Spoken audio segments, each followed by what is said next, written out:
Welcome back to the channel, everyone. I'm Andy, and today we're going to be reviewing Omegabot.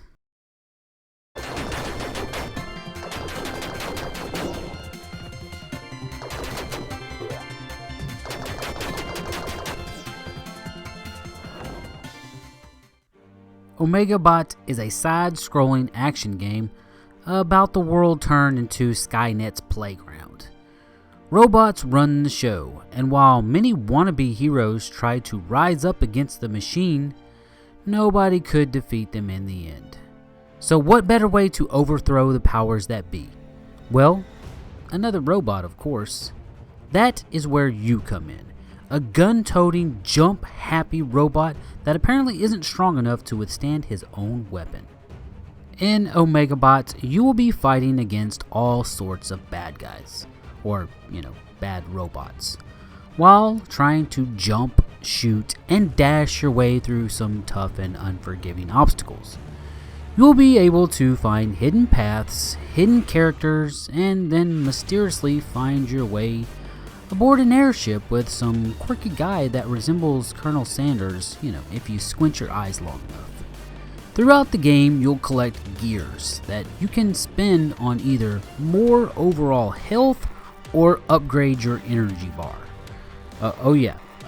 Shooting depletes your energy, which, will lead you to shoot ineffective shots or, not be able to shoot at all. This can lead to a quick death, so be mindful of your energy at all times. You will need a ton of gears to upgrade, but don't worry, if you're anything like me, you'll die a lot and build up a nice nest egg of these gears. You can also find these eye looking things, not sure what they're called, but these will allow you to unlock more bot suits or bots or whatever it actually is, and they come with their own special abilities. The eyes are they're usually found in these ridiculously hard places. Not always, but for the most part, so good luck with that. You'll also obtain new guns that I actually enjoyed switching between to see how quickly I could take out an enemy. Nothing beats a good shotgun blast to the face, let me tell you what. Later in your travels, you'll also get the ability to, double jump and dash, which it kind of begs me to ask the question, why make you use your gun early in the game to blast across wide openings by pointing down? It's awkward, and I was not a fan of that. Now, I have to admit, I did not enjoy this game right off the bat. I didn't like the way you moved while you was shooting. It made jumping from platforms to platforms crazy difficult when you needed to shoot at another enemy. This caused an all-time high in frustration, something I'm all too familiar with these days. However, once you get the hang of it, things kind of open up for you and you can enjoy it a little bit more. I mean, shooting pushes you in the opposite direction and it's just way too much. I think without this in the game, I would have probably been having fun right away. Unfortunately, the enjoyment would still be short-lived as the controls in the game seem somewhat inconsistent. I never felt that I completely got the hang of them through my entire playthrough. This is just sad but true. Each level takes you on a journey filled with jumps and enemies and all sorts of things that will kill you. This even leads to some insanely unfair obstacles. For instance, in one part of the game, you're riding this boat that is constantly moving across the screen, right? And at a certain point, you come across a platform that's blocked by, blocks. You have to shoot your way through to the other side or risk jumping down on spikes. I must have tried this for an hour to shoot my way through these blocks, but I was never successful at doing so. In the end, I was forced to take damage and then, and I would die often trying to do this, before I was actually successful in making my way across and back to the boat.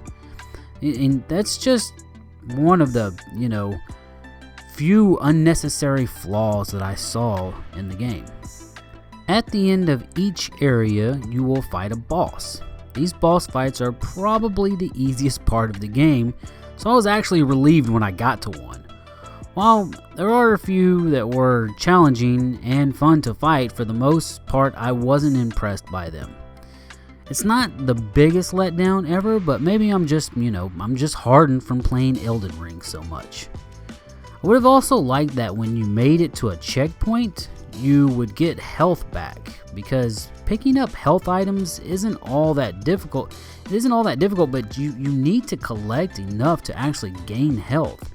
I mean, come on, seriously? Like, just whatever. For a game that I thought was cute and fun at times, it was like the little choices that were implemented in the game that just bothered me.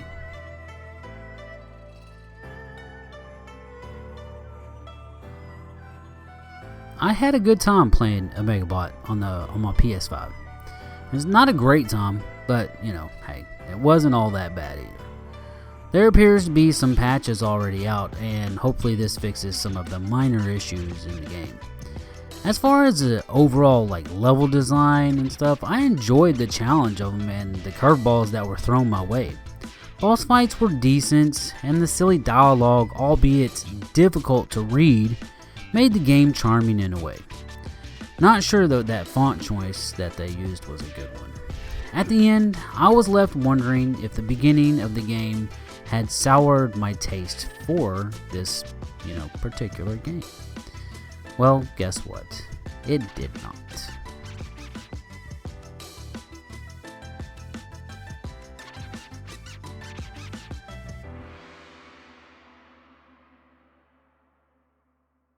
Thank you so much for watching the video. If you enjoyed it, please give it a thumbs up. And yeah, I hope you enjoyed the review of Omegabot. It's not overly priced. It's $9.99, so I would recommend taking a chance on it. If you enjoy these type of games, you'll probably have fun with it. Some of the little minor issues that if were resolved, in patches later on, I would think that maybe it would score higher for me. But as it is right now, some of the things that happen in the game are, just it is what it is. But yeah, again, thank you for watching, and I will see you in the next video. Indian, brah.